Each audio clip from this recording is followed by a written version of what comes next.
Good morning. காலை வணக்கங்க. காலைல பிரேக்ஃபாஸ்ட் பாருங்கள், தோசை தான் ஊற்றப்போம். தோசை ஊற்றிப்போம், எண்ணெய் ஊற்றிக்கலாங்க.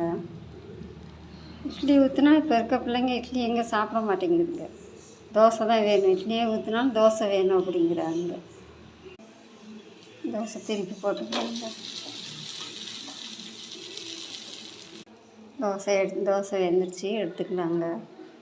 அதுங்களுக்கு தோசை ஊற்றி கொடுத்துட்டு நமக்கு தேவைன்னா இட்லி ஊற்றிக்க வேண்டியதுதாங்க.